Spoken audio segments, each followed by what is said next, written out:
très particulier de notre histoire. Une période de crise, mais il y a souvent eu des crises dans l'histoire de l'humanité. Mais celle-ci est une crise très particulière parce que aujourd'hui, nous sommes arrivés à la croisée des chemins. Nous sommes arrivés à une période où, pour la première fois dans l'histoire de l'humanité, nous allons devoir faire un choix qui va être un choix crucial. On a déjà eu plein de crises, des guerres et toutes sortes de drames déjà par le passé, mais c'est la première fois dans l'histoire de l'humanité que l'humanité va devoir faire des choix qui vont déterminer si l'histoire humaine se poursuit sur la planète ou bien si on va vers un désastre qui pourrait même aller jusqu'à l'anéantissement de la vie humaine sur Terre et même probablement de la planète. On sait déjà que plus de 60% des espèces animales ont presque disparu aujourd'hui. On sait que la crise climatique nous promet des lendemains extraordinairement difficiles et inquiétants. Donc c'est la première fois que l'humanité se trouve confrontée à une situation où des décisions qu'elle va devoir prendre de toute façon par rapport à cette situation de crise, eh bien, détermineront ces décisions qu'elle prendra, l'humanité détermineront si cette aventure va continuer ou pas. C'est important, et c'est important de prendre conscience que on ne peut pas remettre ces décisions à la génération d'après. On ne peut pas se dire ça va pas bien, oui c'est vrai, c'est catastrophique, mais bon, peut-être que d'autres après nous seront plus sages et parviendront à changer les choses. Non, ce n'est pas possible. Il n'y aura pas de deuxième chance. C'est-à-dire qu'aujourd'hui, c'est pas pour jouer une sorte de dramaturgie que je dis ça, mais c'est parce que c'est la réalité. Des choix que nous allons faire dans un avenir relativement proche, eh bien, soit les conséquences seront, si nous ne changeons rien, probablement l'extinction de la vie sur cette planète, au moins en ce qui concerne l'humanité, et probablement une grande partie de toute la vie tout court de la planète, soit nous allons au contraire effectuer une régénération profonde de la vie sur Terre, changer assez radicalement nos modes de vie et nos modes de relation, et nous ouvrir une perspective d'avenir formidable. Et je pense que c'est une réalité qui est tout à fait envisageable parce que, comme nous le verrons après, nous ne sommes pas seuls sur cette planète. Nous sommes aidés par des êtres plus évolués que nous et donc nous avons une réelle chance de pouvoir faire cela. Mais en tout cas, c'est un choix qu'il faut faire nous qui sommes la génération actuellement en incarnation. C'est nous qui allons devoir faire ce choix. Et donc cet avenir, il passe par un réveil de la conscience de l'humanité. Ce n'est pas... C'est une évolution, bien sûr, mais c'est en même temps un déclic qu'il faut très fort. Et ce que je voudrais aborder, en fait, dans cet exposé, c'est en quelque sorte les clés de cet avenir, les clés de cette prise de conscience que l'humanité doit effectuer. Alors, la première de ces clés, c'est de comprendre que nous sommes des êtres spirituels. Nous ne sommes pas uniquement, bien sûr, des êtres de chair et d'eau, nous sommes des êtres spirituels et qui faisons des expériences en incarnation dans ce cosmos qui est lui-même en fait une grande aventure spirituelle. L'univers est de nature spirituelle et il est un champ d'évolution pour de multiples règnes de la nature, de multiples êtres, mais son but, sa nature et son objectif sont spirituels. Tout est vibration dans cet univers. Je crois que la physique quantique, depuis déjà maintenant pas mal de décennies, a démontré que l'univers est un immense océan d'énergie et il existe donc différents types de vibrations, de champs vibratoires dans cet univers. Et donc, il existe autant de plans d'existence, de conscience, d'expérience qui se situent à des taux vibratoires différents. Alors aujourd'hui, notre science connaît quand même essentiellement ce qu'on appelle les plans physiques, c'est-à-dire le plan physique, liquide, gazeux, ce que l'on connaît essentiellement dans le cosmos physique, mais on approche aujourd'hui l'existence des plans éthériques de la matière, par exemple, à travers ce que la science appelle la matière noire, qu'elle ne sait pas voir, qu'elle ne sait pas mesurer, mais elle sait qu'elle est là, elle sait que sa masse est infiniment plus grande que la masse de l'univers physique habituel, et elle approche cette réalité, et elle finira par découvrir ces plans qui sont de la matière, mais à un taux vibratoire déjà très nettement supérieur. Et donc, nous sommes embarqués dans ce voyage évolutif et nous nous incarnons pour vivre des expériences dans le but d'évoluer vers des niveaux toujours plus élevés de vibration, et donc d'avoir une expérience toujours plus vaste de ces différents plans qui constituent le cosmos et pas seulement le plan physique dense.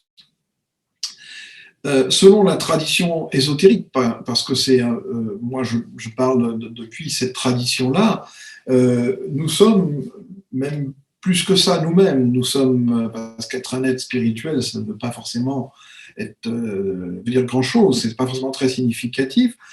Cette tradition ésotérique dit que nous sommes triples dans notre nature. Nous sommes l'étincelle divine ou le soi, comme l'on dit, qui se reflète dans l'âme, qui s'incarne dans la matière, parce que le soi lui-même que nous sommes, notre nature profonde finalement, spirituelle, a un niveau vibratoire tellement élevé qu'il ne peut pas s'exprimer directement comme ça dans la matière. Il lui faut des véhicules qui puissent être compatibles avec le niveau vibratoire de la matière.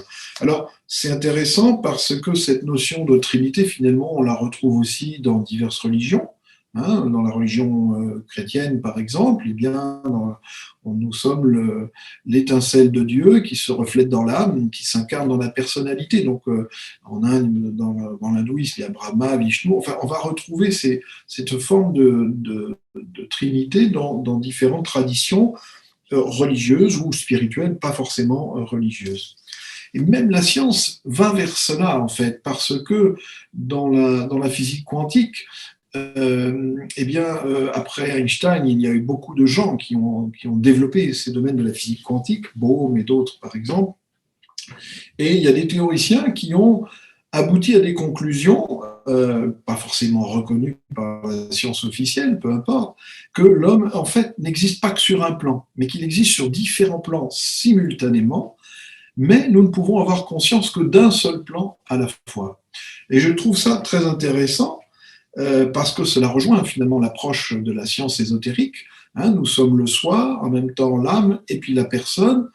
Mais là, par exemple, lorsque nous sommes incarnés dans un corps d'homme ou de femme, nous avons, nous, humains, donc avec notre niveau d'évolution actuel, essentiellement conscience de notre être en tant que personnalité.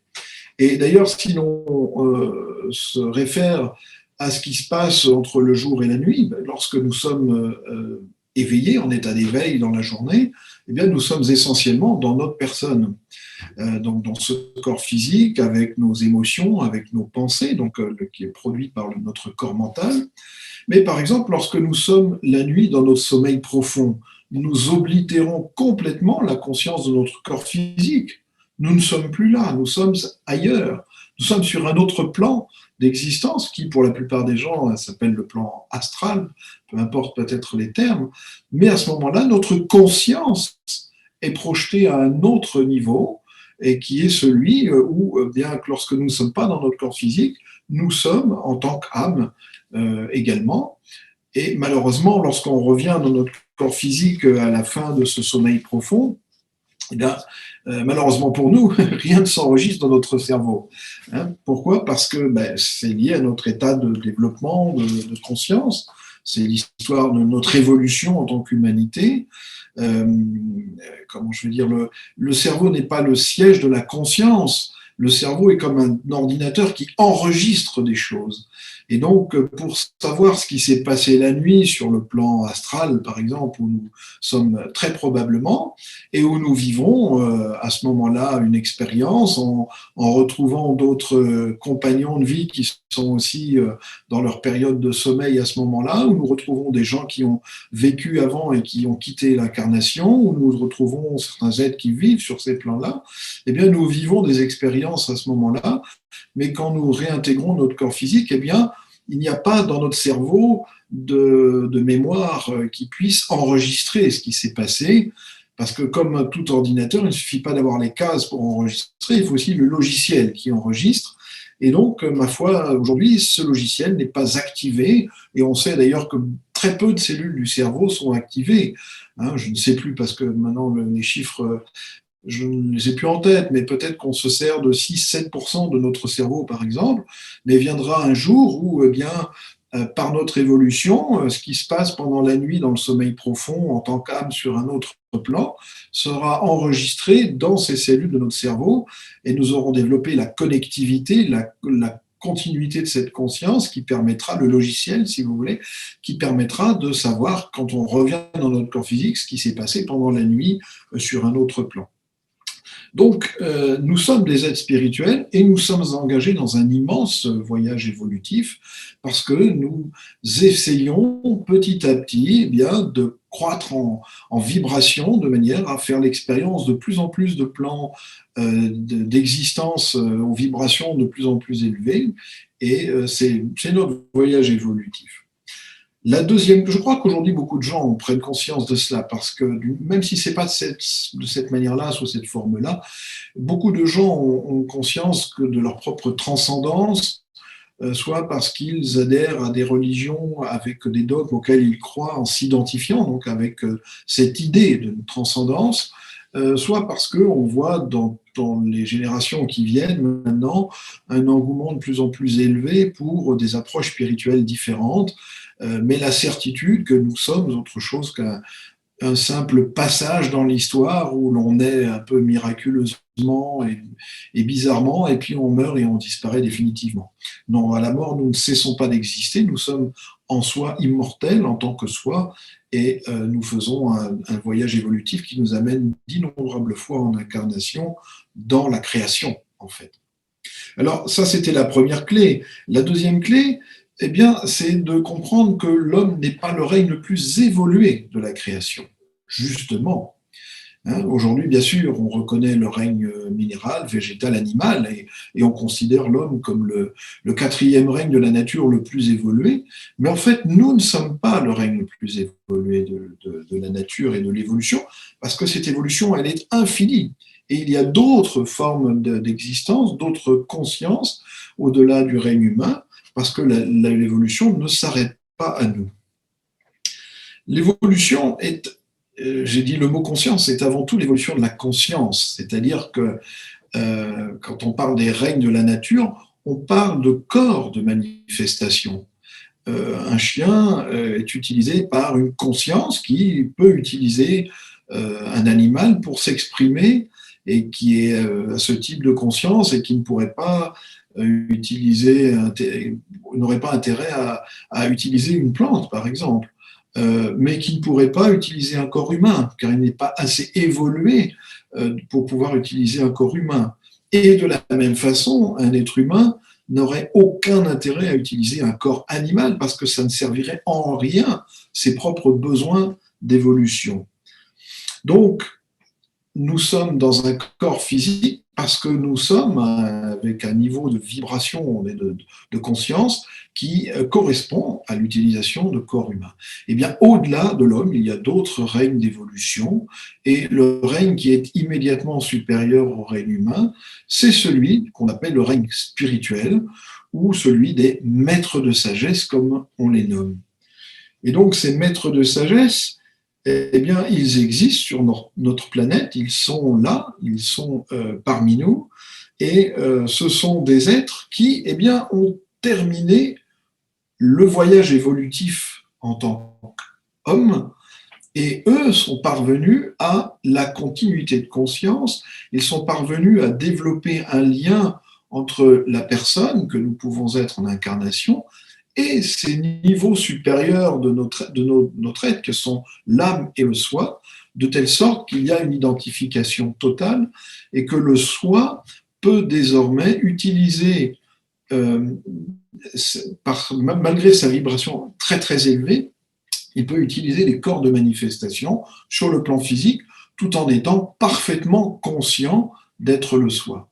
Et bien sûr, ils ont aussi accès à des plans plus élevés en vibration que ceux que nous connaissons, non seulement le plan physique, émotionnel et mental, mais ces plans spirituels qu'on appelle bouddhiques, monadiques, atmiques, donc on ne va rien dire du tout à ce sujet, mais qui sont d'autres régions de l'univers, finalement, si l'on veut, d'autres plans d'existence et d'expérience, et ils en ont une maîtrise parfaite. C'est pour ça qu'on les appelle maîtres de sagesse, parce qu'ils ont une maîtrise parfaite de tous ces plans d'existence et d'expérience. Et de ce fait, d'ailleurs, ayant accompli leur voyage évolutif en tant qu'hommes, étant passés dans ce règne spirituel, ils n'ont plus à s'incarner comme nous le faisons encore et encore et encore, jusqu'à ce que notre vibration soit suffisamment élevée. Ils n'ont plus à s'incarner, mais eh bien, ils sont sur un autre chemin évolutif et ils se vivent effectivement comme le soi, comme l'être spirituel qui dort au fond de nous et que nous n'exprimons que très très peu, il faut bien le dire. Il constitue donc le cinquième règne de la nature. Alors, ces maîtres de sagesse ne sont pas forcément, mais même extrêmement peu connus du grand public. Dans l'histoire, certains ont été connus parce qu'ils ont eu un rôle très particulier. Les maîtres, en fait, restent près de l'humanité, même s'ils sont ésotériques, c'est-à-dire cachés, parce qu'ils aident l'humanité à évoluer, à suivre son chemin d'évolution et essayent de nous aider à ne pas nous perdre en cours de route. Et donc certains sont venus à des moments très particuliers pour apporter un message qui a souvent d'ailleurs été transformé en religion par les hommes ensuite. Et donc si on cite des noms dans des temps très anciens comme Hercule, comme Hermès, comme Vyasa, comme Mithra, comme Sankaracharya, ou plus près de nous comme le Bouddha ou le Christ, eh bien on va donner des noms de maîtres de sagesse qui étaient des guides, donc des guides particuliers qui sont venus à une période donnée apporter une nouvelle vision à l'humanité pour que cette humanité eh bien, tende à en faire un idéal et se conformer à cet idéal pour évoluer de manière correcte. À notre époque moderne, en fait, cette information sur les maîtres de sagesse a été transmise par plusieurs personnes qui sont ce qu'on appelle des disciples des maîtres de sagesse, qui travaillent avec des maîtres de sagesse de manière consciente.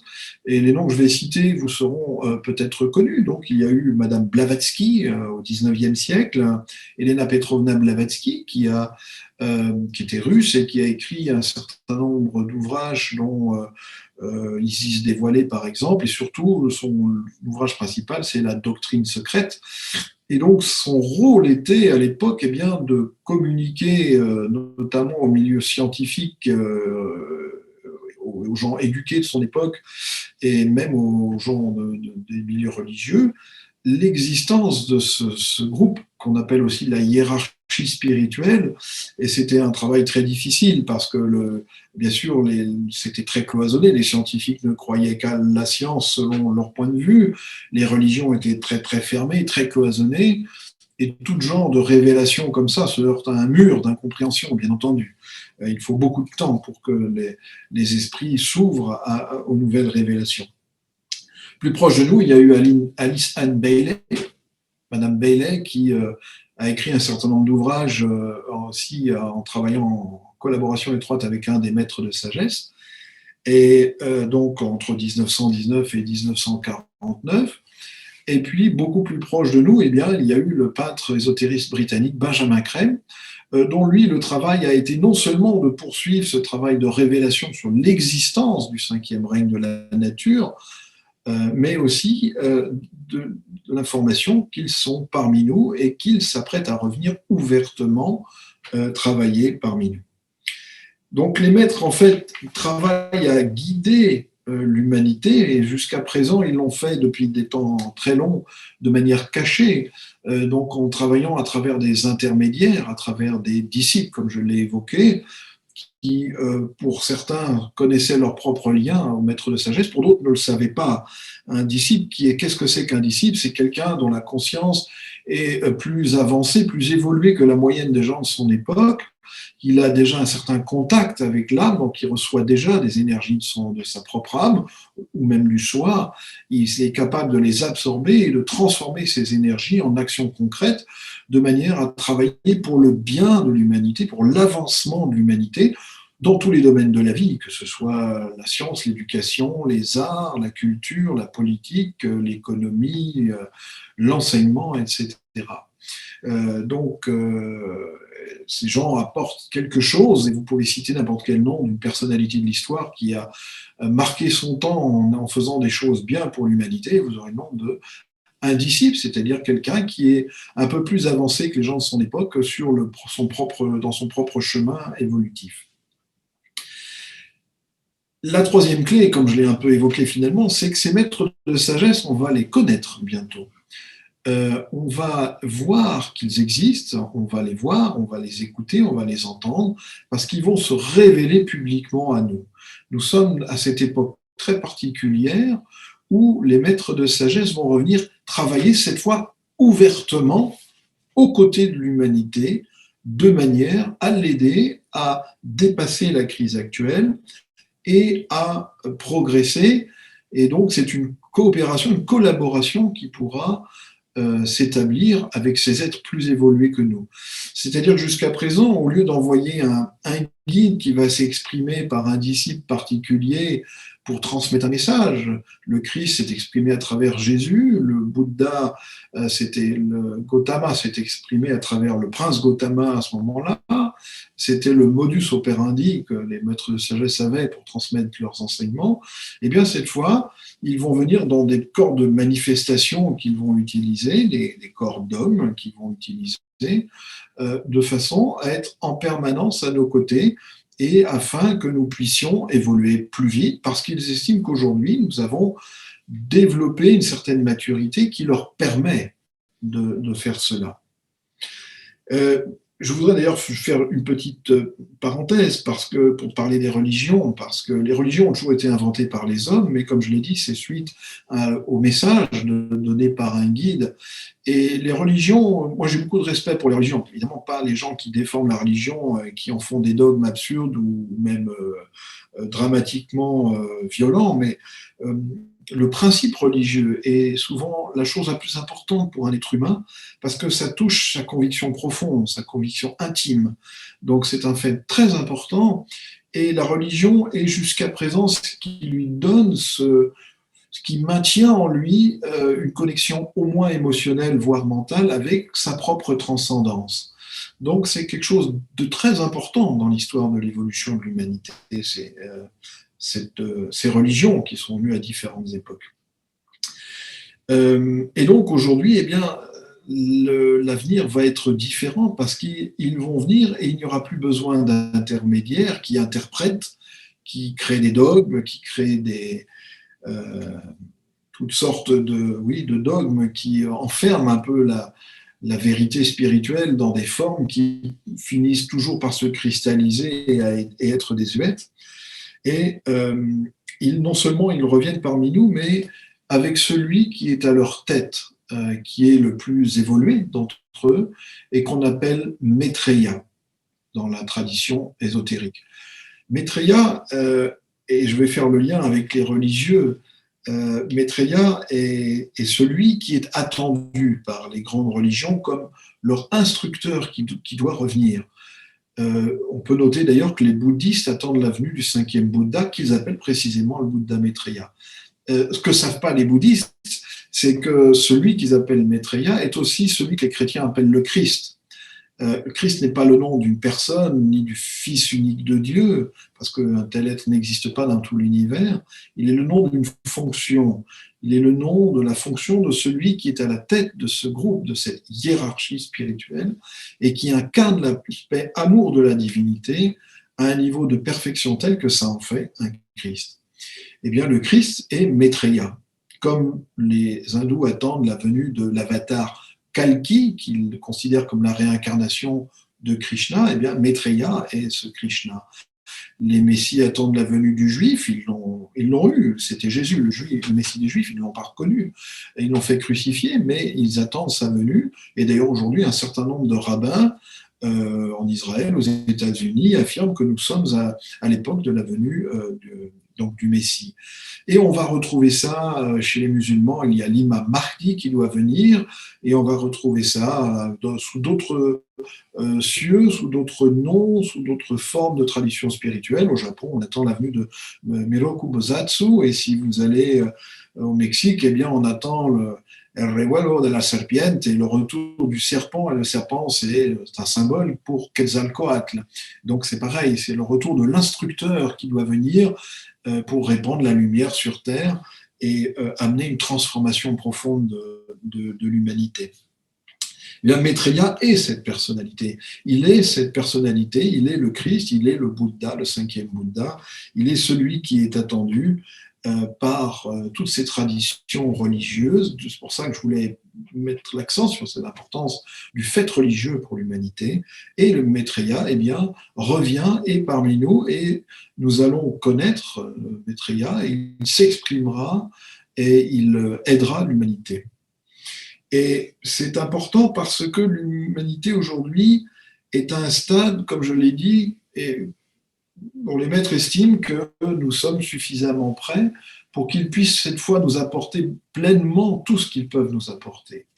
Et les maîtres viennent parmi nous pour différentes raisons. Certaines sont connues, d'autres ne nous sont pas connues, mais parmi ces raisons principales, ils viennent nous enseigner l'art de la réalisation du soi.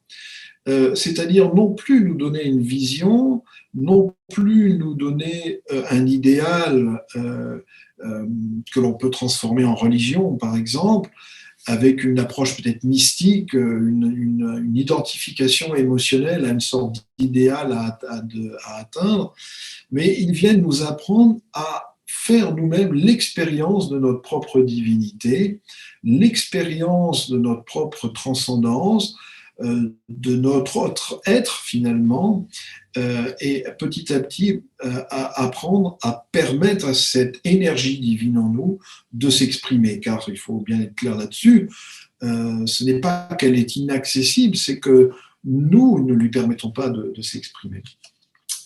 Donc c'est une des raisons majeures de leur retour.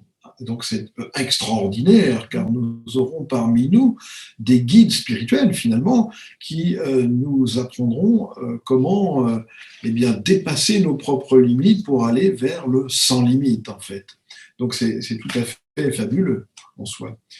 Et puis l'autre raison majeure en fait que je voulais évoquer, bien sûr, c'est qu'ils viennent nous aider à dépasser la crise actuelle et éviter que nous nous détruisions, parce qu'aujourd'hui nous pouvons nous détruire. Et je n'ai pas parlé des choses comme l'armement et notamment l'armement nucléaire dont nous disposons. Donc, si jamais il y avait une guerre aujourd'hui, elle serait nucléaire et on détruirait toute vie. Regardez les tensions qu'il y a aujourd'hui, par exemple entre la Chine et les États-Unis. Nul ne peut dire. Tout ça au milieu d'une situation politique mondiale avec de nombreux dirigeants autoritaires, nul ne peut dire aujourd'hui comment ça pourrait dégénérer.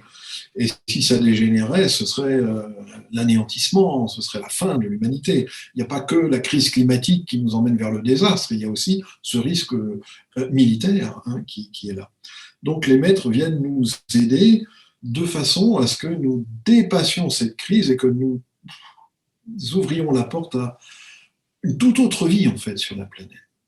Et alors il y a une chose qui est fabuleuse, c'est que la clé essentielle pour nous ouvrir un avenir intelligent où nous pourrons vivre sans qu'il n'y ait plus personne qui souffre de faim sur Terre, sans qu'il y ait plus de guerre, de conflits, de tous ces drames qui se jouent sur toute la planète, où on puisse mener une vie paisible, heureuse, en travaillant moins, en n'ayant pas la compétition, la lutte en permanence pour essayer de survivre. La clé essentielle pour tout cela, elle est très simple, c'est de réaliser que l'humanité est une, que nous formons une grande famille, une unité. Et alors aujourd'hui, bien sûr, l'humanité est extrêmement divisée, euh, mais en réalité, puisque nous sommes tous des êtres spirituels, eh bien, nous formons une fraternité. Nous sommes une famille, nous sommes des frères et sœurs d'une même entité, d'une même unité qui est la famille humaine. Et nous sommes tous des compagnons de voyage engagés dans un voyage spirituel. La première étape pour l'humanité, la clé fondamentale de cela, c'est de bâtir un système d'échange, de relations fondé sur le partage et la coopération. C'est le premier pas spirituel que l'humanité doit collectivement accomplir. Je ne sais pas si vous réalisez, mais c'est tout à fait extraordinaire de se dire que la clé de l'avenir pour les siècles et les millénaires à venir, pour l'humanité, eh bien, tient entièrement dans l'établissement d'un système de partage à l'échelle mondiale, une économie de partage. Tout l'avenir dépend de ça. Si nous ne réalisons pas ça, il n'y aura pas d'avenir. Alors, évidemment, aujourd'hui, ce n'est guère évident, bien sûr, de penser que nous pouvons réaliser cela. Parce que nous vivons dans un monde où la compétition s'est insinuée partout, où elle est devenue la règle dominante et où on privatise tous les biens communs pour les transformer en champs de compétition de manière à favoriser la réalisation de profits par des individus ou des entités qu'on appelle des entreprises, des groupes. On a transformé l'économie en un champ de bataille. L'économie est censée apporter des ressources par rapport à des besoins, et aujourd'hui, c'est pas ça. Aujourd'hui, on a une machine où des gens disposent d'une énergie qu'on appelle l'argent, de capital, qu'ils investissent de façon à retirer des profits maximum sous forme de dividendes, bref, peu importe la forme, mais en tout cas, le but pour eux est une accumulation de richesses, bien entendu. Et toute l'économie mondiale est organisée de cette façon-là, de façon à favoriser une accumulation de richesses qui se fait en fait dans des mains toujours moins nombreuses. Tout le monde connaît par cœur tous ces chiffres sur le 1% les plus riches, les 0,1% les plus riches. On a vu pendant la crise du Covid que les gens qui sont dans le domaine numérique, les milliardaires bien connus et très médiatiques, devenaient encore plus riches alors que l'économie habituelle, réelle, paraissait à l'arrêt. Donc tout ça, c'est bien connu. La pyramide de la société a une forme telle que en fait, l'argent va vers le haut et non pas vers le bas. Donc on est très loin il y a des besoins et il y a des ressources et on amène les ressources pour satisfaire aux besoins des gens. Ça, c'est l'économie. Aujourd'hui, ce n'est pas une économie, c'est un système de business, c'est tout, en fait. Alors évidemment, ça peut paraître désespérant, surtout qu'au-dessus de cela, il y a des marchés financiers qui cadenassent ce système-là et qui absorbent encore plus les richesses du monde. Mais l'espoir du monde tient dans la société civile. Le réveil, il a déjà commencé, en fait. Quand je parlais de réveil de la conscience, il a déjà commencé. Depuis une trentaine d'années, peut-être même une quarantaine d'années, on a vu des groupes de la société civile se créer par milliers, par dizaines de milliers, par centaines de milliers, par millions maintenant. Et on trouve tous ces gens incroyables qui travaillent dur et d'arrache-pied dans tous les domaines, que ce soit pour résoudre la faim dans le monde, que ce soit par rapport à la santé, que ce soit pour le droit des femmes, que ce soit pour l'environnement. Bien sûr, hein, on le voit énormément maintenant, ça a pris une importance énorme. Et tant mieux, eh bien, on voit tous ces gens qui constituent les forces vives de l'humanité et qui accomplissent un travail formidable.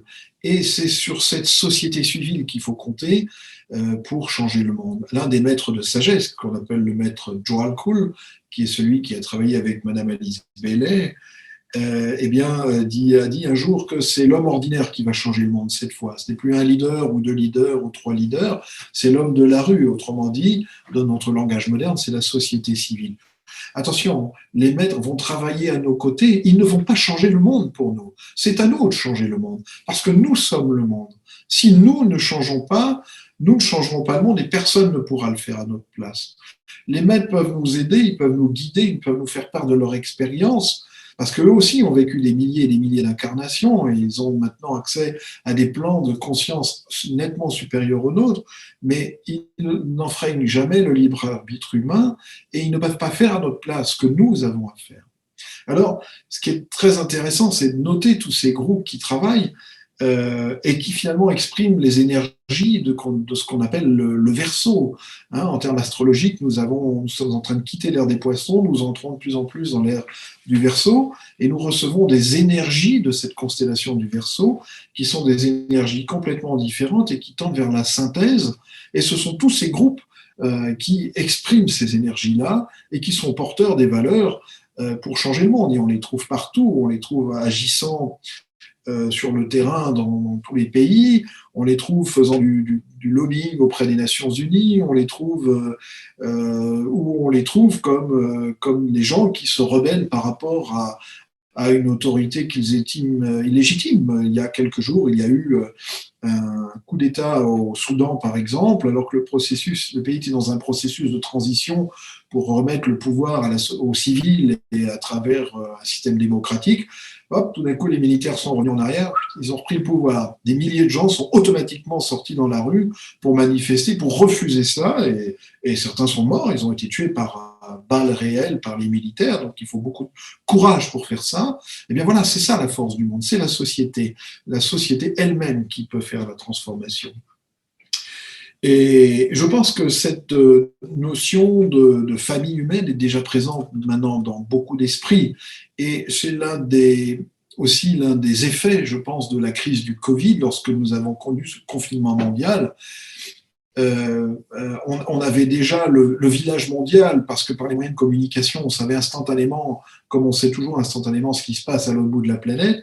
Mais là, on a vu quelque chose qui nous touchait tous, qui nous affectait tous, et tout le monde a été pris dans cette crise, et cela a amené beaucoup de gens à penser différemment, à prendre conscience de ces différentes choses. Et pour moi, cette crise du Covid est un accélérateur de la prise de conscience. On dit souvent que les guerres sont des accélérateurs de l'histoire, ce sont les historiens qui disent ça. Je dirais que la crise du Covid est aussi un accélérateur de l'histoire en ce sens, c'est-à-dire que les gens ont eu des prises de conscience beaucoup plus brutales, et peut-être douloureuses, mais brutales que ce n'eût été autrement le cas. Alors, aujourd'hui, bien sûr, c'est à nous de développer notre sens des responsabilités, c'est à nous de faire les changements, c'est à nous de créer le partage, et c'est à nous d'amener de faire cette pression pour que l'on puisse effectivement amener ces changements. Mais ça demande un changement individuel, de toute façon. Ça demande une implication de chacun.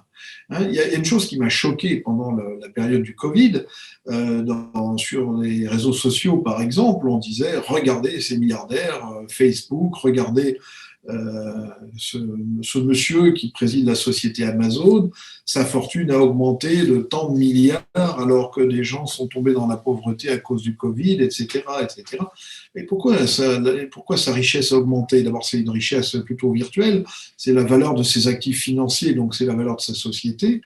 Pourquoi est-ce qu'elle a augmenté autant? Et c'est parce que les gens ne pouvaient pas réfréner leur frénésie de consommation. Donc, comme ils ne pouvaient pas aller acheter ailleurs, à l'extérieur, ils achetaient sur Internet. Donc, c'est notre problème. Ce n'est pas seulement les riches qui dominent les pas riches, c'est que nous sommes nous-mêmes acteurs de cette frénésie de consommation, de cette machine économique. Et donc, c'est à nous d'assumer nos propres responsabilités. Donc, on va aller vers cette transformation. Elle est indispensable, sinon on ira dans le mur. J'ai entendu là encore puisqu'il y a la COP26 qui va avoir lieu à Glasgow bientôt, où on va dire aux gens qu'on n'est pas du tout dans les clous en termes de réduction des émissions de dioxyde de carbone. J'ai entendu récemment que de toute façon, maintenant, on a atteint un tel niveau que les 1,5 degrés d'augmentation de température, on ne pourra de toute façon pas les atteindre, on sera forcément au-dessus, et que même si on s'arrêtait demain matin de faire toute émission de dioxyde de carbone supplémentaire, avec l'inertie de ces changements déjà engagés, de toute façon, on sera au-dessus. Donc l'urgence est vraiment énorme d'avoir une transformation forte en fait de nos modes de vie. Alors, Une des grandes difficultés, bien sûr, c'est ce que j'ai évoqué tout à l'heure, c'est que le monde est organisé d'une certaine façon avec des groupes et des classes qui dominent ce monde et qui n'entendent pas euh, si facilement que ça abandonner les privilèges de pouvoir, de richesse qu'elles ont obtenus par rapport à ça. Donc aujourd'hui, il se joue une très grosse bataille. Il y a une bataille énorme qui se joue et c'est essentiellement dans le domaine économique et politique que ça va se jouer. Hein, la crise que nous traversons est une crise spirituelle, c'est une grande crise d'identité finalement. Nous ne savons pas qui nous sommes, donc nous ne savons pas comment vivre, mais cette crise est exprimée essentiellement dans les domaines politiques et économiques, et c'est là qu'il va falloir résoudre cette crise. Le système économique dominant, qu'on peut appeler capitalisme néolibéral, il est mourant. Il est mourant aujourd'hui. On ne le rend pas forcément compte, surtout que là, la consommation, nous dit-on, est tellement repartie qu'on a des problèmes de fourniture d'énergie, d'électricité notamment, et que un pays comme la Chine, par exemple, fait des coupures d'électricité drastiques parce qu'il n'arrive pas à fournir. Donc, mais ce système lui-même, il est mourant. Pourquoi? Parce que il s'est bâti sur la dette et que aujourd'hui, la dette totale mondiale, qui est, peu importe les chiffres, mais elle est d'environ 260 000 milliards de dollars, elle équivaut à 3 fois le PIB, soit qui est de 75 000 milliards de dollars à peu près, quelque chose comme ça. Le PIB, ça mesure la richesse mondiale, c'est la somme totale de la production de biens et de services sur une année, donc ce que produit l'économie mondiale en quelque sorte. Eh bien, donc pour produire, si vous voulez, pour produire 1 dollar de richesse, on a 3 dollars de dette. Donc ça veut dire que plus ça va, plus on augmente la dette pour ne jamais produire assez de richesse qui permettrait de rembourser la dette. Ce qui veut dire qu'on est en faillite quelque part. Donc cette faillite est évitée parce que les banques centrales injectent de l'argent, mais qui repose sur rien. Hein, c'est l'argent factice finalement. Mais la dette, elle ne peut pas être remboursée. Donc le système, il est en soi en faillite. Euh, D'où le fait qu'il y ait des politiques sociales restrictives appliquées à des pays comme nous, où le système social est très très développé, il faut quand même bien le reconnaître. Donc, et aujourd'hui, on s'est aperçu, pendant la crise du Covid d'ailleurs, que, oui, au cours des 20 dernières années, on n'a pas cessé de supprimer des lits d'hôpitaux, on a supprimé les hôpitaux. Pourquoi? Parce que c'est exigé par les instances supérieures de l'Europe et d'ailleurs, et surtout par les banquiers et les institutions financières qui financent la dette française. Il faut réduire les dépenses sociales pour dégager plus de ressources pour payer les intérêts des emprunts que l'on fait et rembourser les emprunts que l'on fait. C'est ce qu'on appelle les politiques d'ajustement structurel, que nous, pays riches, avons d'ailleurs appliqué aux pays en voie de développement dans les années 70 et 80. Donc on nous applique à nous ce qu'on a appliqué nous-mêmes aux autres auparavant. Donc, mais ce système, donc aujourd'hui, survit artificiellement, et le système financier devrait avoir explosé depuis longtemps. Il ne survit que parce que les grandes banques centrales, la Fed aux États-Unis, la Banque centrale européenne en Europe, la Banque centrale d'Angleterre, celle du Japon, injectent des milliers de milliards d'euros, de dollars, de yens ou de livres sterling, de façon à nourrir ces marchés financiers et à permettre à ces sociétés financières de continuer leur activité. Et elles survivent comme elles sont aussi dépendantes comme on est dépendant de la cocaïne, elles sont dépendantes de ces fixes monétaires donnés par les banques centrales. Mais si cette source se tarit demain, les marchés s'écroulent. Hein, les marchés s'écroulent. D'ailleurs, avec la crise du Covid, ça a failli arriver. Au début, il y a eu un gros plongeon. Donc vite, on a mis de l'argent. Mais à force de mettre de l'argent factice, eh bien, la valeur de l'argent devient négative et ça se termine rarement bien, ce genre de choses. Et parallèlement, on sait bien que pour réduire les risques climatiques et réduire considérablement les émissions de dioxyde de carbone, il va bien falloir réduire notre consommation, prélever moins sur les richesses, les ressources naturelles du monde, et donc il va falloir arrêter la folie de la consommation et de la surconsommation. On le sait, on essaye de retarder comme on peut l'échéance, mais on ne va plus pouvoir le faire. On ne va plus pouvoir le faire. Il va falloir transformer le monde. Et on a aujourd'hui, on arrive maintenant dans un mur. Hein, on voit bien, ça craque. Hein, donc ça a pu craquer sur les marchés financiers, ça craque de partout. On voit en Chine ce qui se passe avec la situation de faillite ou de quasi-faillite de Evergrande. Je ne sais pas si vous suivez un peu ces choses-là. Beaucoup de l'épargne en Chine, on épargne beaucoup plus qu'on ne consomme. Et donc l'épargne des Chinois, c'est beaucoup mise dans l'immobilier parce que ça avait une valeur sûre, parce que les prix montaient.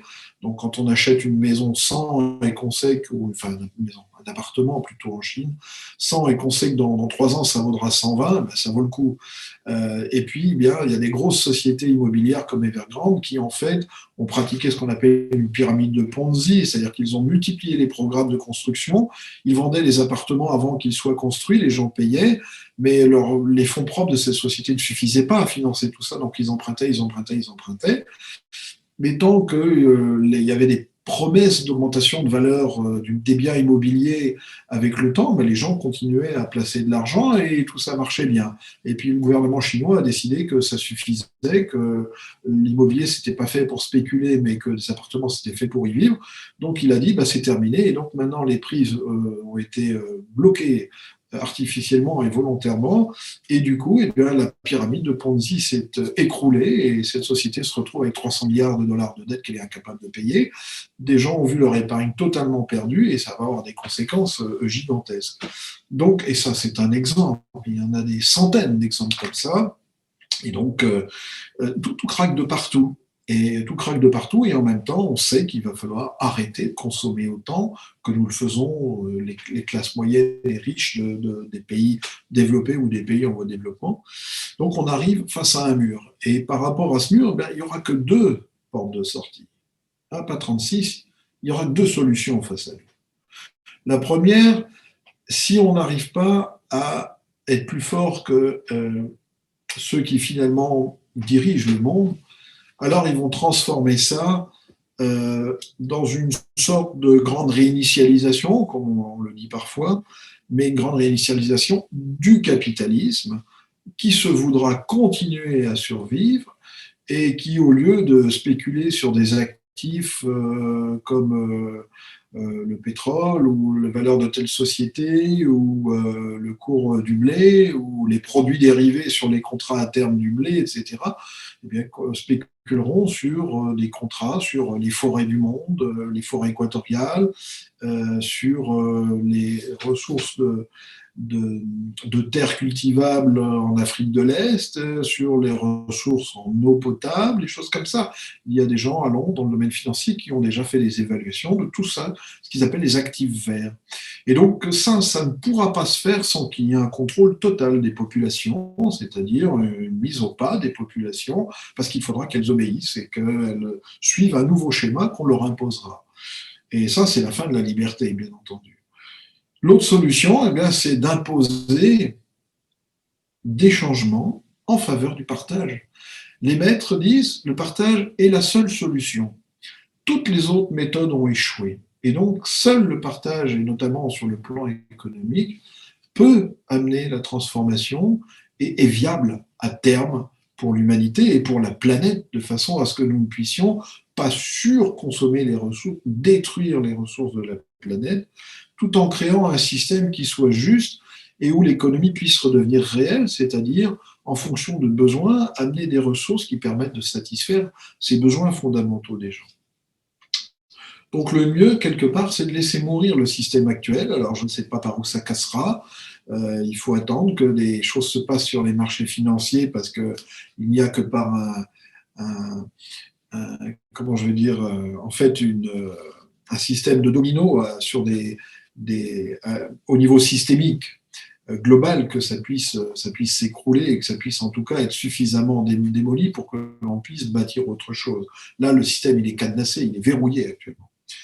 On a vu beaucoup de choses très intéressantes se passer récemment. On a vu les compagnies pétrolières être contraintes par leurs actionnaires de s'engager réellement et pas seulement par la com sur des énergies renouvelables, tout ça, mais c'est pas suffisant en fait ça aujourd'hui. Il faut vraiment une transformation assez radicale.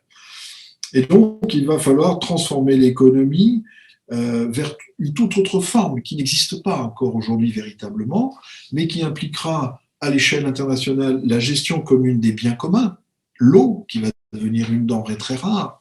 Hein, on estime qu'à 2050, 75% de la population mondiale n'aura plus accès à l'eau potable directement. Et déjà aujourd'hui, il y a pas loin d'un tiers des gens qui n'ont pas accès à l'eau potable.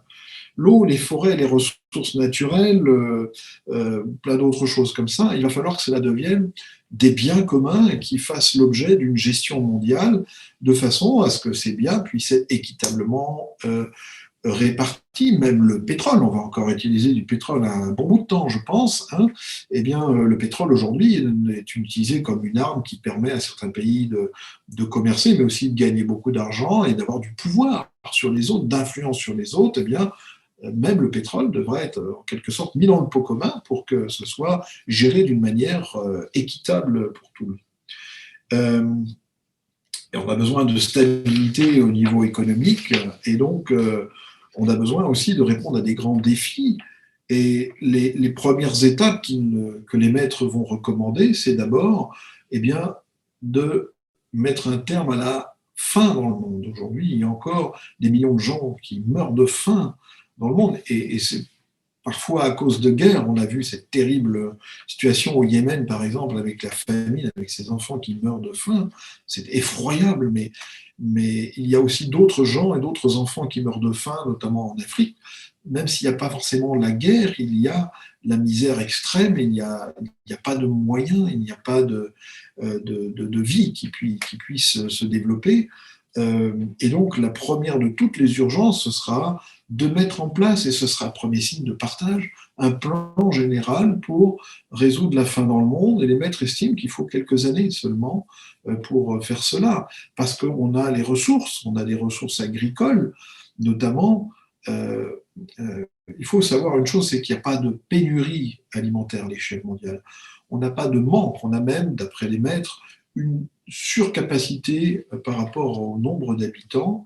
Et donc, simplement, le problème, c'est que la nourriture ne va pas aux gens. La nourriture va où il y a des marchés avec de l'argent qui permettent d'acheter cette nourriture. Et cette même nourriture, sur les biens fondamentaux de la nourriture, comme les céréales par exemple, font l'objet de tractations. Il y a la bourse à Chicago, et donc de spéculation. Vous avez des grandes banques américaines, dont on va taire le nom, qui spéculent sur la nourriture, par exemple, et certainement pas que américaines d'ailleurs, mais donc on en est là. Hein.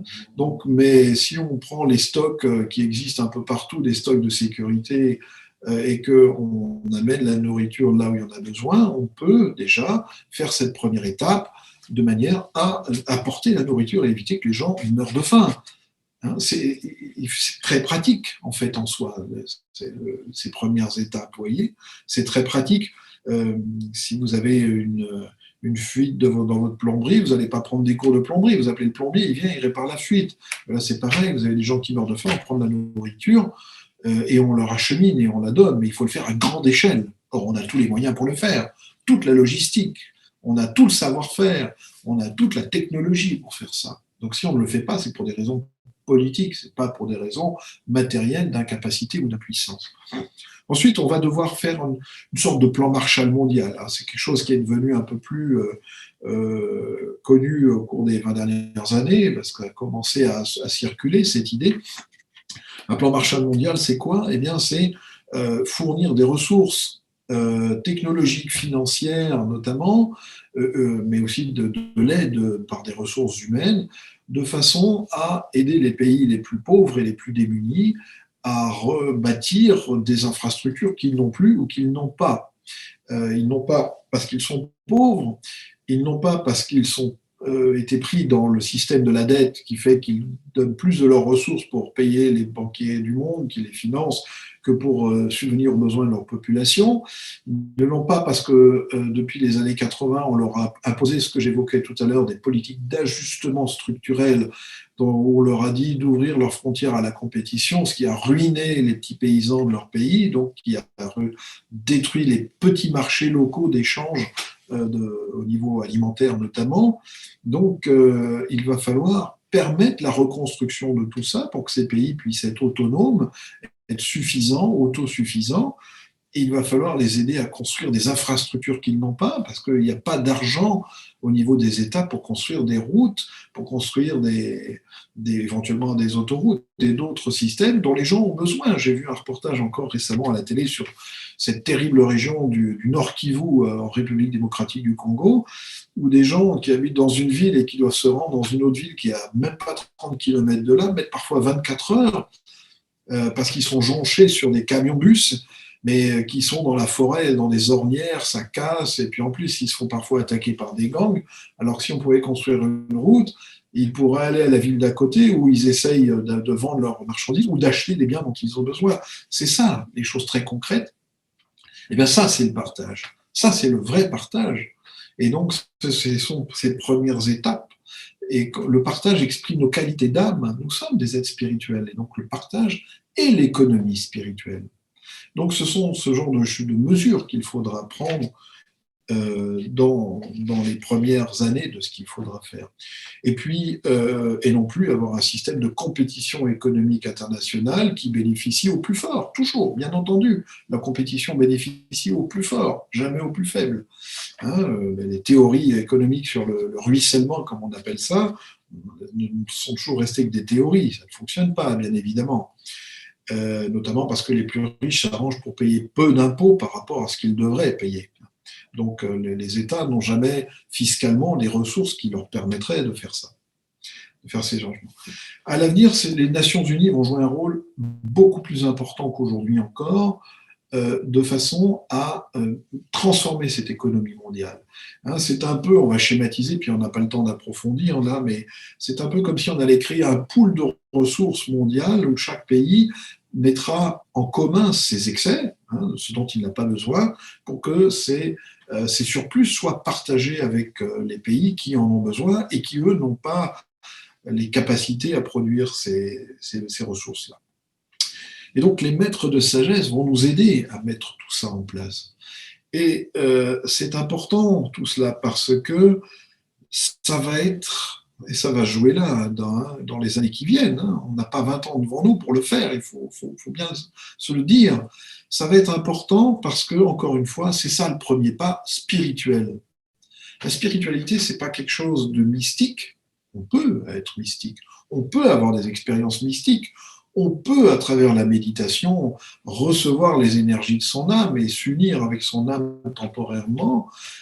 Mais en termes d'humanité, la spiritualité veut dire agir dans le monde comme des êtres spirituels. Et donc, en termes d'économie, c'est de créer un partage à l'échelle mondiale de façon à ce que l'énergie circule équitablement, parce que quand on partage avec son prochain, on reconnaît sa propre divinité également. Donc, le défi des années qui viennent, ça va être ça. Et c'est un tout. C'est-à-dire qu'on ne pourra pas tacler le problème de la faim séparément du problème de la décarbonisation du monde. C'est l'ensemble qui va se jouer en même temps. Et on le voit bien, le progrès en conscience qu'il y a déjà eu, notamment chez les groupes qui travaillent dans le domaine écologique. Aujourd'hui, beaucoup ont compris que justement tout cela forme un tout, qu'on ne peut pas avoir l'un sans l'autre, que l'on ne peut pas espérer décarboner le monde et enrayer les changements climatiques si on ne transforme pas l'économie mondiale vers la justice, vers l'équité et vers le partage. Donc, c'est un défi énorme. Alors, les maîtres de sagesse attendent le moment de se révéler ouvertement, en fait. Maitreya attend le moment de se révéler ouvertement. Et il a dit, et pour ça je recommande de lire les livres de Benjamin Crème, parce que ça a été vraiment énormément d'informations et d'enseignements qui ont été donnés par Maitreya et par les maîtres à travers ces livres de Benjamin Crème. Mais Maitreya a dit qu'il fallait que l'humanité fasse le premier pas. Encore une fois, les maîtres n'enfreignent pas le libre arbitre humain, et donc il est de notre responsabilité de faire les changements. Il a dit qu'il attendait que les hommes aient fait le premier pas pour aller au moins s'orienter vers la justice, le partage, l'équité, de manière à ce qu'ils puissent parler publiquement, globalement à l'humanité, et donner toute son énergie d'amour christique à l'humanité. Donc c'est une réponse collective de l'humanité déjà par rapport à ces idées qu'il faut, et ensuite Maitreya pourra s'exprimer plus ouvertement, et là nous procurera des expériences qui nous donneront la reconnaissance de la stature spirituelle de cet être-là. Et à ce moment-là, nous pourrons entamer vraiment à tous les échelons, national, local, international, une transformation, cette fois assez radicale, de notre mode de vie. On a eu des occasions au cours des 40 dernières années de faire des transformations qui auraient pu ne pas être, qui auraient pu être plus douces. Je prends juste un seul exemple. Au début des années 80, le chancelier allemand Willy Brandt a réuni un groupe de hauts leaders politiques de différents horizons, et ils ont créé ce qu'on appelle les rapports Nord-Sud. Ils ont fait des propositions au monde pour transformer l'économie mondiale dans le sens de la justice pour tous les pays, dans le sens de résoudre le problème de la faim et tout ce que j'ai évoqué tout de suite. Bon, on ne l'a pas suivi, c'était pas après, il y avait des problèmes, bref, on ne l'a pas fait. En 2008, lorsque la crise financière est venue, on aurait dû saisir cette opportunité pour que nos gouvernants reprennent le contrôle de ces sphères financières, devenues bien trop puissantes, bien trop fortes, bien trop omnipotentes. C'était le moment. Et puis supprimer les paradis fiscaux, empêcher l'évitement et l'évasion fiscale, contrôler, réintégrer les banquiers dans un système où ils sont au service de l'humanité, de l'économie en particulier, et non pas qu'ils prennent l'économie comme la poule aux œufs d'or qui leur apporte beaucoup d'argent. Mais on ne l'a pas fait. Donc aujourd'hui, la situation est pire. Et donc forcément, ça va être peut-être un peu brutal. Et si on regarde ce qui se passe en Chine en ce moment, c'est assez brutal. Il y a beaucoup de choses d'arrêter parce qu'il y a des coupures d'électricité. Et ça va avoir des répercussions en fait dans d'autres secteurs, surtout qu'on peut compter sur les gouvernements chinois pour ne pas être le seul à être embêté. Donc, il faut s'attendre à ce qu'à un moment, ça casse quelque part et qu'on puisse à ce moment-là dire, eh bien voilà, on va transformer le monde. Et à ce moment-là, Maitreya et les maîtres pourront venir beaucoup plus ouvertement près de nous et travailler à nos côtés. Et surtout, ce sera une énorme révélation pour l'humanité parce que pour la première fois, cette humanité aura en face d'elle ces êtres qui sont immortels et qui disposent de pouvoirs énormes et d'une force d'amour telle que cet amour est incommensurable. Et donc, il y aura une expérience tout à fait extraordinaire de se retrouver face à eux et de les écouter, de recevoir leurs énergies. Et donc, ça va amener un élan nouveau complet à la civilisation. Et dans ce cas-là, nous saurons que nous sommes sur la bonne voie pour amener ces transformations. Voilà, ça fait plus d'une heure que je parle, donc je crois qu'on s'était fixé à peu près comme cadre une heure. Donc je vais m'arrêter là, ce sera ma conclusion. Et je vous remercie de votre attention. Et si donc, Pascal, il y a des questions, ma foi, je peux essayer de répondre sans promettre. Alors là, nous avons une question. Alors, je vais traiter la question, mais si vous avez des questions, vous pouvez continuer à les taper dans le chat. Alors, la question, c'est pourquoi Maitreya attend-il un krach boursier? Il pourrait peut-être se manifester avant. Alors, en fait,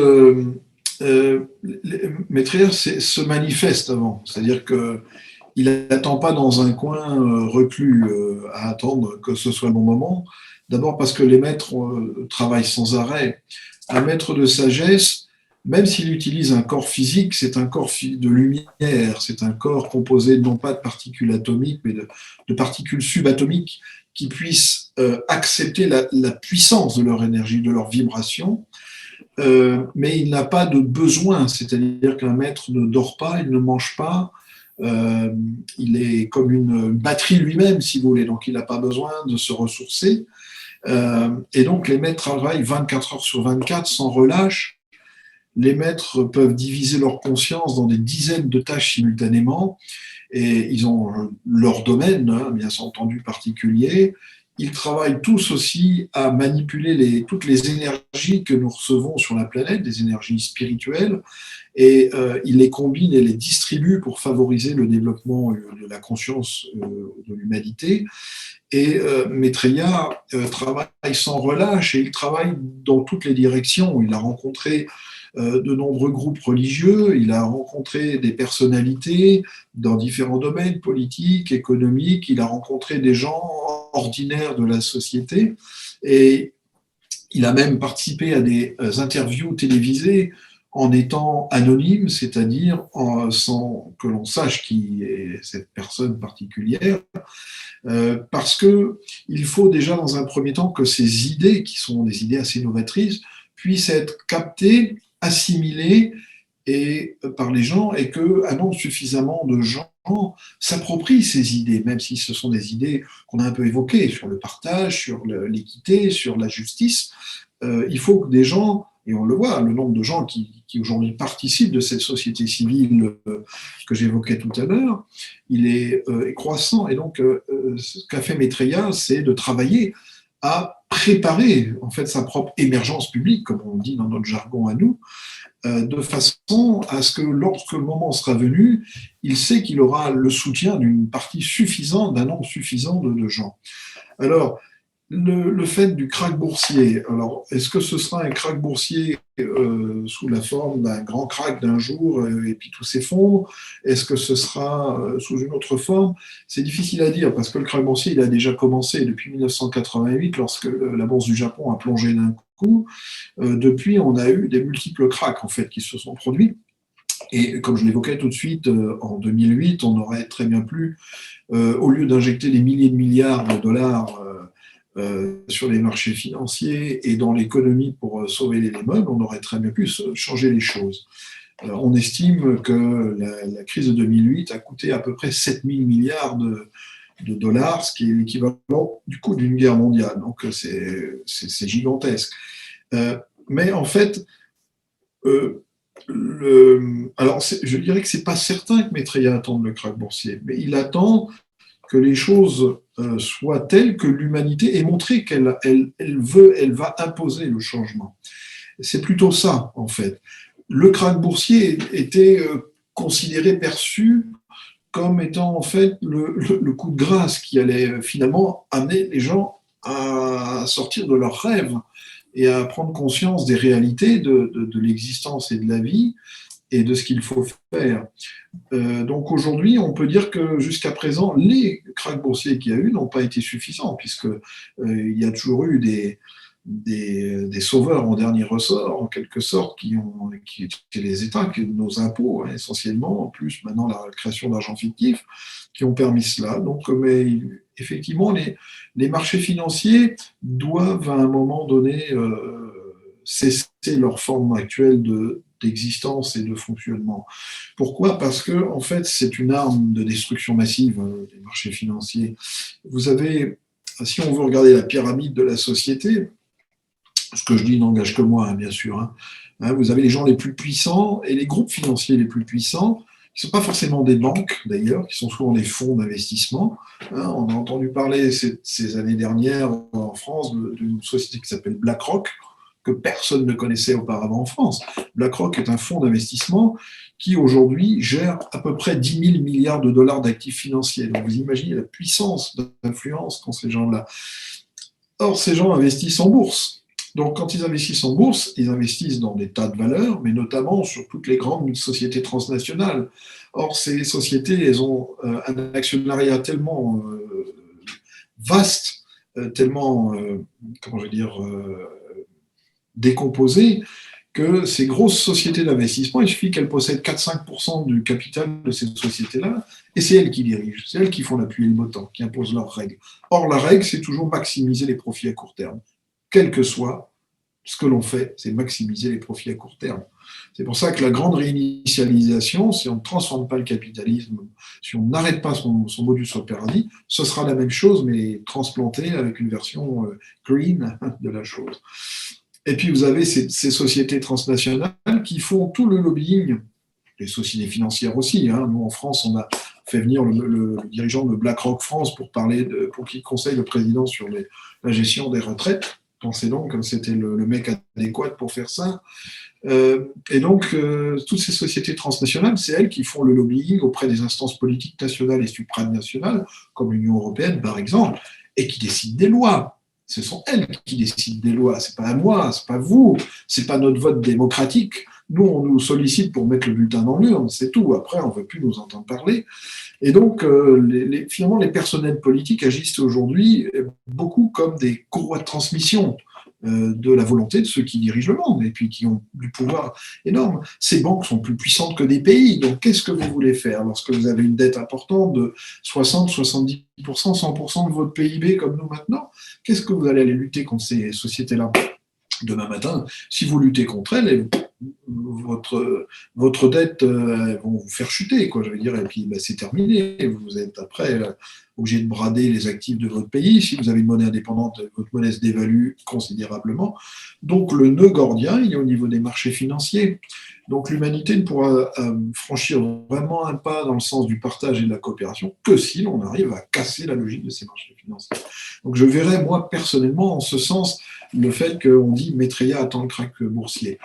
Aussi parce que ça remettra les idées en place à beaucoup de gens qui ne perçoivent pas, qui n'ont pas de bon sens en quelque sorte. Voilà, si je peux faire cette réponse-là.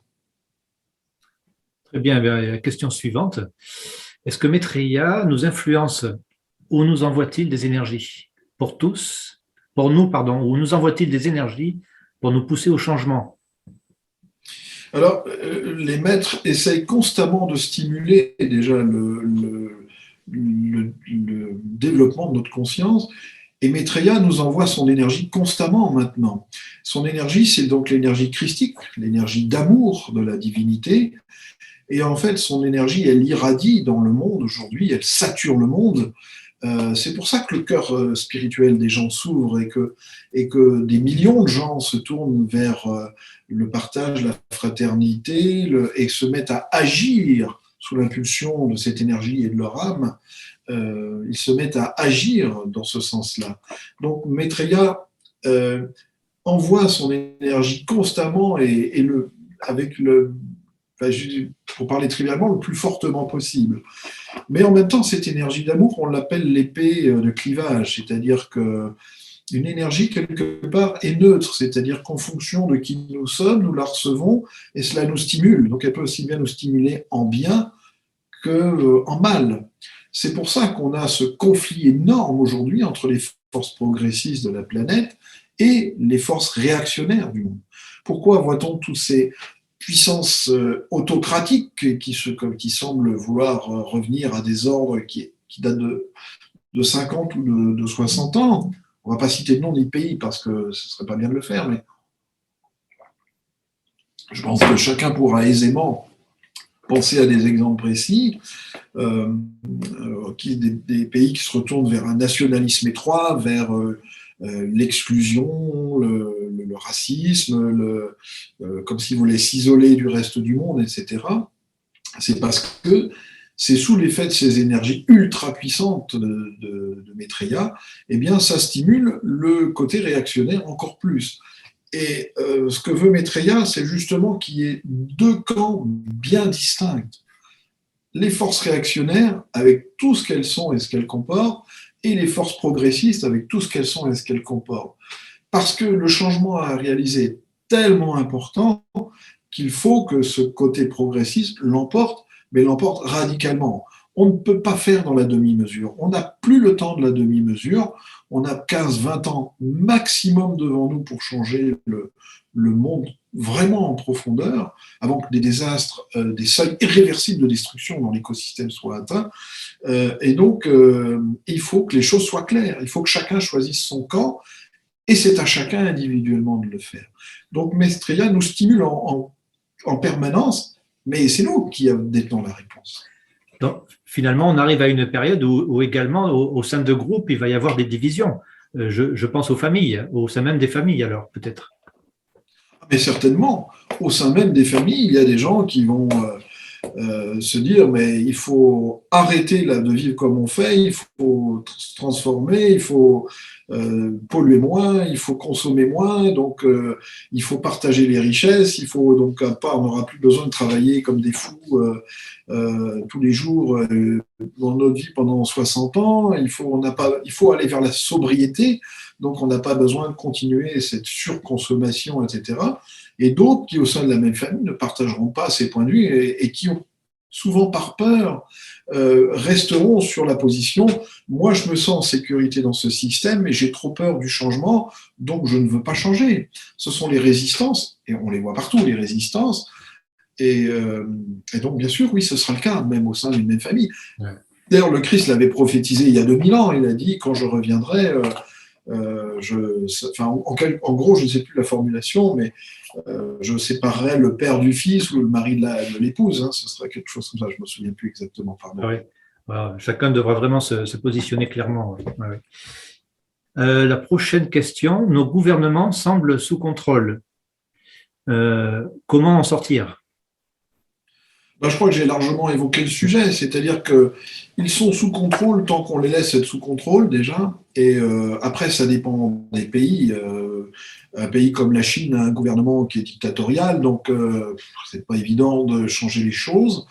Dans nos pays dits démocratiques, on a le droit de vote, donc peut-être que nous pouvons tous voter pour un candidat aux prochaines élections présidentielles qui ne soit pas un représentant de l'oligarchie dominante. Ni de la rétractation nationaliste étroite, par exemple, un candidat qui veut franchement s'engager dans la voie de la transformation sociétale qui est demandée. Ça, c'est une façon de faire. Après, oui, j'ai évoqué différentes façons, mais à un moment, il faudra que les gens peut-être descendent dans la rue, ou quelle que soit la forme que ça prenne, que les gens fassent valoir leur volonté. Les maîtres stimulent la volonté du peuple, comme ils l'appellent, et Maitreya dit « rien ne peut s'accomplir sans la volonté de l'homme ». Donc, c'est à nous de mettre en marche notre volonté et d'amener des changements. On a encore la chance dans notre pays qu'on nous sollicite pour un vote. On n'a pas vraiment le choix des candidats, on a un choix limité. Il y a les candidats aujourd'hui qui sont candidats déclarés qui ne sont jamais mentionnés dans les médias appartenant pour l'essentiel à quelques gens très riches, qui promeuvent certaines personnalités parce que c'est leur intérêt de le faire, donc ils ont une stratégie et un objectif en faisant ça. Mais à nous d'être grands et de savoir ce que nous voulons. D'accord, très bien. Ben là, c'était une question de Jacques. Hein. Je ne l'ai pas dit, les deux premières questions, c'était Alvard et Maria qui les ont posées. On va passer à la question suivante. Jacques, toujours, le crédit muselle les gens. Il n'ose pas réagir. Oui, ce n'est pas une question, c'est une affirmation. Alors, Marianne vous demande pourquoi y a-t-il une poussée des extrêmes à l'échelle mondiale et personnelle ? Parce que, alors pour plusieurs raisons. La première, c'est l'épée de clivage, c'est-à-dire que les extrêmes, quelqu'un qui est extrémiste, c'est quelqu'un qui a peur du changement, qui ne se reconnaît plus dans ce qu'il a autour de lui et qui donc veut absolument revenir à un cadre qui lui est familier, dans lequel il se sent en sécurité. Donc ça, c'est une raison. Deuxièmement, parce que le néolibéralisme économique au niveau international a brisé tous les cadres de référence qu'il pouvait y avoir au niveau sociétal et que les gens sont perdus dans ce domaine-là et donc ils ont des réactions parfois brutales. Mais si on prend l'exemple de ce qui se passe dans l'Union européenne, pourquoi on a des Viktor Orban en Hongrie ou les Polonais réfractaires en Pologne aujourd'hui, c'est parce que le système néolibéral qui domine l'Union européenne, d'abord n'est pas décidé par les peuples, il leur est imposé. On leur avait promis la liberté et l'abondance. Or, on les met en compétition. Or, ils décident de moins en moins de choses dans leur pays et c'est une commission, donc des hauts fonctionnaires à Bruxelles, sous influence de lobbies et d'autres sources, qui décident des choses qui conditionnent notre vie. Donc les gens se rebellent contre ça et se rebellent de plus en plus violemment. J'ai été très choqué, même si c'est très anecdotique finalement, mais dans la crise des sous-marins, par exemple, là, lorsque nos amis anglais, américains et australiens nous ont fait un petit dans le dos, à nous Français, j'ai été très choqué de voir que le type dont je ne sais même plus le nom, parce qu'il ne représente rien, mais qui est censé représenter la diplomatie de la Commission européenne, est allé récemment dire aux États-Unis la crise française, c'est terminé, on n'en parle plus. Mais c'est pas lui de décider si on n'en parle plus. Il n'est pas concerné, c'est notre pays qui est concerné. Il y avait 50 milliards de dollars en jeu, c'est pas lui de décider que la crise est finie. C'est fou. Donc Bruxelles fonctionne comme ça. Donc les gens se rebellent contre ça. Les gens se rebellent contre le fait que leur voix compte de moins en moins. Donc la soi-disant démocratie, qui était quand même la base sociétale de toute l'Europe occidentale, est complètement érodée. Et puis, ils comprennent, ils voient la corruption énorme de nos élites politiques, administratives, je parle de la haute administration évidemment, et financière. Et ils n'en peuvent plus, alors qu'on dit qu'il coûte cher, que le social coûte un pognon de fou, que voilà, oui, c'est ça. Et quand vous voyez que, vous savez, il y a toujours des révélations, maintenant il y a eu les Panama Papers, maintenant après il y a eu les autres récemment, et où on a montré qu'il y avait une évasion fiscale ou un évitement fiscal énorme. On a révélé des noms de personnes, des gens très connus, dont un qui est un ancien candidat à la présidence de la République française pour le Parti socialiste il y a quelques années, avant qu'il aille en prison à cause de bêtises qu'il avait fait à New York, qui est exilé fiscal au Maroc, qui place de l'argent dans les sociétés basées aux Émirats arabes unis, ce qui lui permet d'éviter de payer des impôts comme il devrait payer. Moi, si je veux aller être exilé fiscal au Maroc, je ne vais pas pouvoir. Et ces gens-là répondent, mais ce que l'on fait est légal, bien sûr, puisque ce sont ces élites-là qui font voter les lois qui les arrangent. Donc les gens sont exaspérés par ça. Ils sont exaspérés. Et ils finissent par se dire, mais moi, je ne veux pas ça. Je ne suis pas un pion, je ne veux pas être le jouet de ces élites. On voit la corruption et c'est pas la corruption seulement, hein, c'est comment on appelle ça, la collusion entre la très haute administration, que ce soit au niveau national ou au niveau européen par exemple, et puis la haute finance ou les sociétés transnationales. Ça passe d'un siège à l'autre, ça va dans le milieu à l'autre, mais ça reste un quant à soi, un entre-soi même. Et donc, les gens sont exaspérés. C'est aussi une raison pour laquelle les gens passent à des extrêmes. J'ai entendu récemment dans une émission de radio, quand j'étais en voiture, comme tout le monde parle de Zemmour à la télé, alors qu'il n'est même pas déclaré candidat, donc si on en parle autant, c'est encore une fois parce qu'il y en a qui ont une stratégie derrière. Et on interviewait quelqu'un qui disait moi, je voterai pour lui. On lui demandait pourquoi, et il a répondu parce que d'abord, et pourtant, je ne partage pas beaucoup de ses idées, mais j'en ai tellement marre des gens de la politique que je vais voter pour lui. Vous voyez, donc ça, c'est un mode d'exaspération, en fait. Donc, il est certainement manipulé par ceux qui veulent ça, mais voilà, ce sont ces causes-là.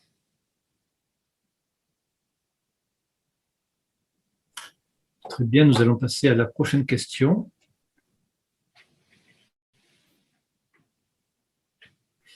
Alors, Alvard, est-ce que la crise sanitaire était dans les plans des maîtres?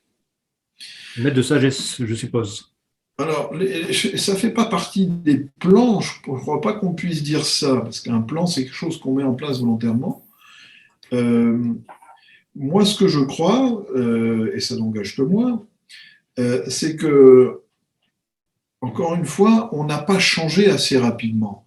Donc, en continuant notre destruction, à un moment, eh bien, on se prend la réaction karmique. La loi de karma, qu'on appelle loi de cause et d'effet, elle existe, elle conditionne notre existence. C'est-à-dire que, quel que soit ce qu'on pense, qu'on dit, ce qu'on fait, en quelque sorte, on déclenche une force et que par rapport à la nature de ce que l'on dit, ce que l'on pense ou ce qu'on fait, il y aura un résultat. Eh bien, à force de continuer à détruire notre planète, notre environnement et nos tissus sociaux, eh bien, on déclenche des résultats et on déclenche des conséquences. Et pour moi, la contamination de l'humanité par ce coronavirus fait partie de ces conséquences. Et donc, ben, il va falloir faire avec parce qu'il n'est peut-être pas prêt de partir, ce virus-là. Alors, Maitreya, donc, il y a un groupe de personnes dans le monde qui sont des personnes qui ont travaillé avec Benjamin Crème et qui font ce travail de diffuser ces informations. De manière bénévole d'ailleurs, je le précise. Et donc, il y a notamment aux Pays-Bas, à Amsterdam, un centre de chaire internationale qui est en fait la revue qui est publiée dans différentes langues, dont en français sous le titre de Partage international, et qui rend compte de toutes ces informations et de leur évolution. Et Maitreya apparaît de temps en temps au centre d'Amsterdam sous une forme qu'il choisit de lui-même, mais que les gens reconnaissent. Et il a posé cette question, justement, il n'y a pas très longtemps, aux gens qui étaient au centre. Il a dit, est-ce que ça avait été prédit? Parce que Maitreya a fait énormément de prédictions dans les années 80 qui concernaient la politique, l'économie, ou même des choses comme les tremblements de terre, par exemple. Et donc les personnes qui étaient là ont répondu, bah, ça ne nous avait pas été dit explicitement, mais justement, il avait été dit que si on continuait dans cette voie-là, il faudrait bien affronter les conséquences de nos actes. Et je crois que ça fait partie des conséquences de nos actes. Donc, ce n'était pas dans les plans des maîtres, mais en tout cas, ils n'ont pas empêché que ça arrive, parce qu'il y a un moment, il faut que l'on apprenne de nous-mêmes et que l'on agisse de nous-mêmes. C'est notre seule façon de grandir et d'être responsable.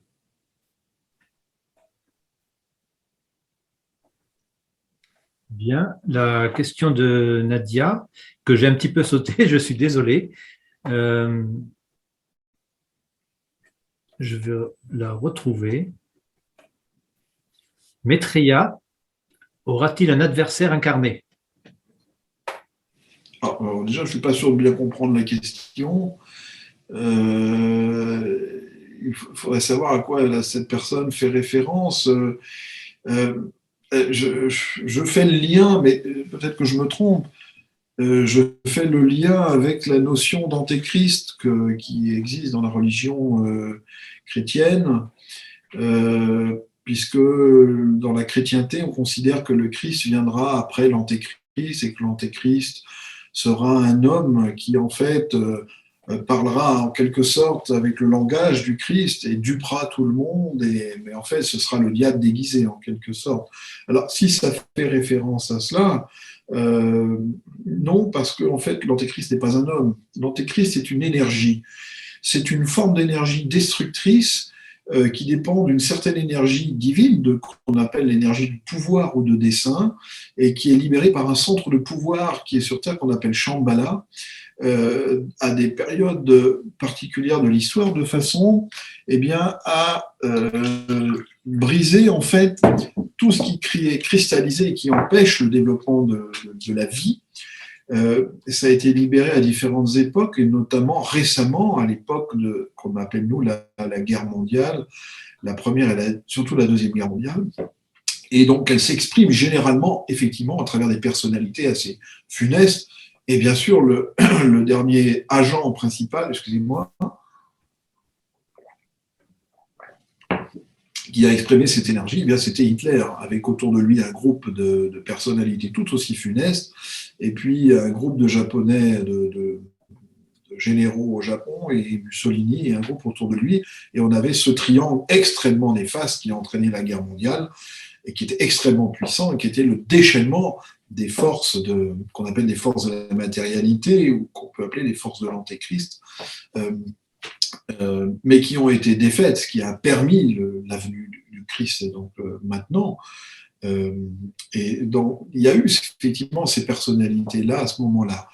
Je n'ai pas connaissance, mais moi je ne sais pas tout, qu'aujourd'hui il y aurait une personnalité ou plusieurs qui soient de cette envergure-là, qui soient capables d'exprimer ces forces-là.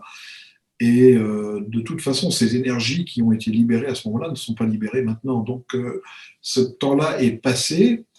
Il y aura certainement beaucoup de gens à s'opposer à Maitreya.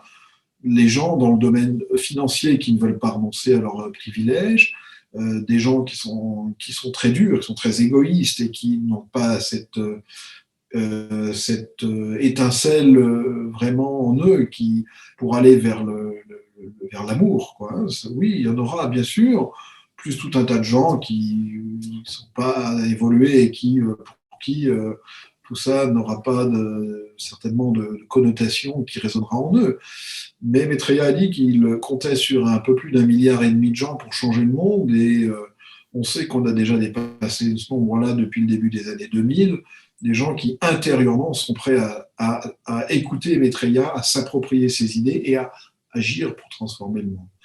Donc, si j'ai bien compris la question, voilà la réponse que je peux formuler, mais sous réserve que j'ai bien compris. Eh bien, nous allons passer à la question suivante de Alvard. Alors, c'est dans le cadre de l'art de réaliser le soi. Concrètement, si je commence demain matin, je fais quoi? Pourquoi attendre demain matin? Il faut commencer tout de suite. Ouais. Il est tard, hein. Il y a encore toute la nuit, après tout, pourquoi attendre demain?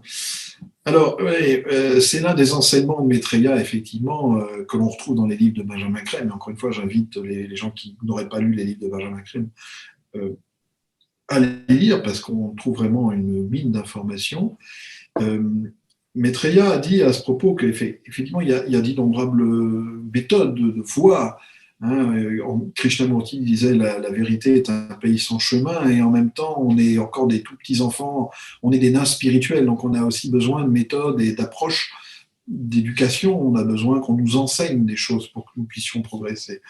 Donc Maitreya a dit qu'il y a d'innombrables voies pour arriver vers la réalisation du soi, sachant qu'il nous faut des milliers de vies pour parvenir à un niveau qui nous permette d'arriver à cette réalisation du soi. Donc tout le monde n'y arrive pas du jour au lendemain. Donc même si on commence demain matin, il n'est pas sûr que demain soir on y soit. Mais il a dit aussi, il y a une méthode qui est sûre, c'est d'appliquer 3 choses. L'honnêteté du mental, la sincérité de cœur et le détachement. Qui sont des process, bien sûr, des processus, on devrait dire d'ailleurs. L'honnêteté du mental, Maitreya l'a définie de la façon suivante. Il dit nous ne sommes pas intègres, c'est-à-dire que nous pensons une chose, nous en disons une autre selon les circonstances, et quand il faut agir, eh bien, nous agissons encore d'une autre manière.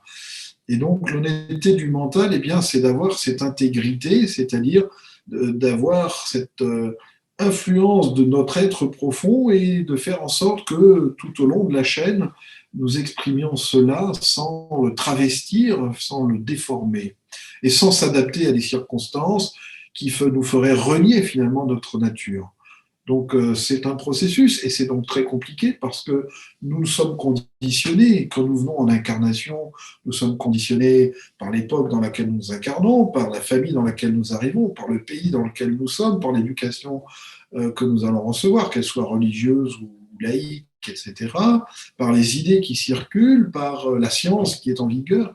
Et donc, nous avons tout un tas de facteurs qui conditionnent notre mental, et puis notre équipement. Après tout, on a un équipement mental plus ou moins développé, etc., plus ou moins ouvert, avec des tendances à être plus ou moins obtus, ou plus ou moins ouvert.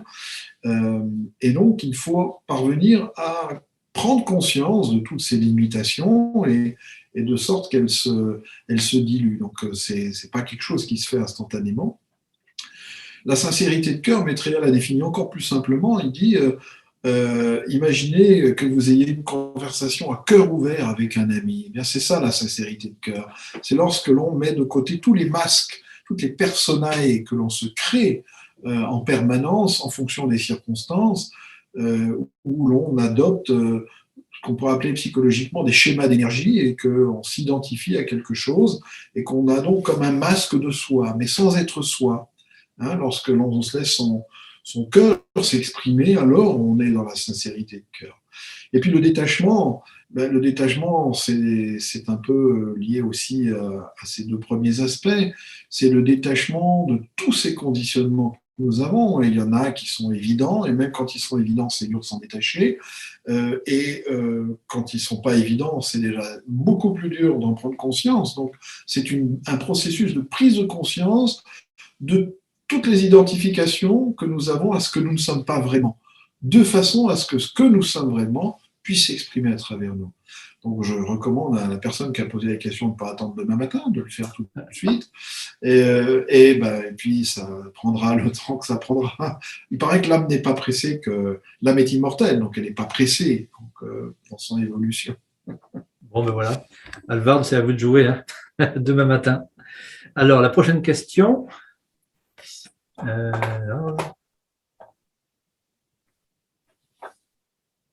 Valorisation de soi.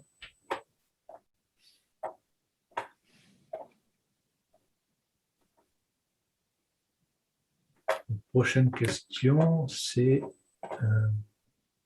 Oui, pardon. Est-ce que la crise sanitaire était dans les plans des maîtres? C'est Alvaro toujours qui pose cette question. Je crois que la question, on a déjà répondu là. Parce que crise sanitaire veut dire le virus, le coronavirus, le Covid. Donc je crois qu'on a répondu à cette question. Non, elle n'était pas dans les plans, mais ils ont bien vu qu'elle allait arriver. Ok. Oui, la prochaine question posée par Jacques.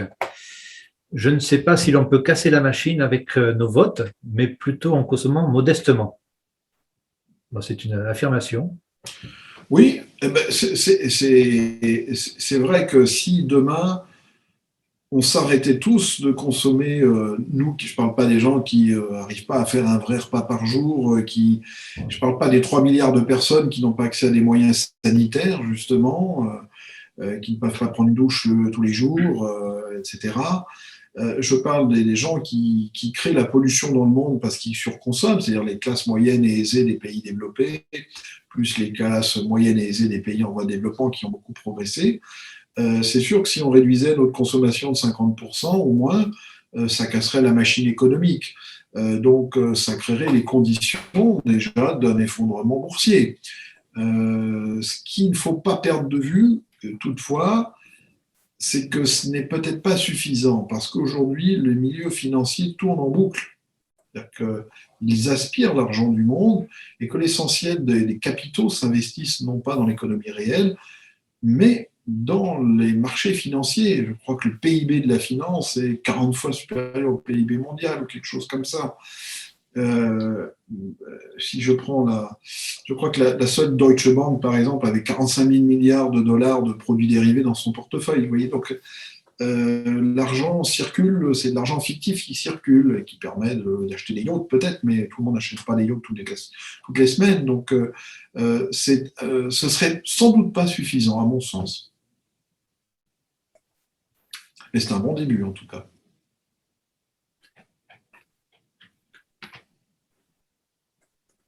Bien, mais écoutez, je vous remercie. Et puis, on va clôturer cette séance de questions-réponses et la vidéoconférence.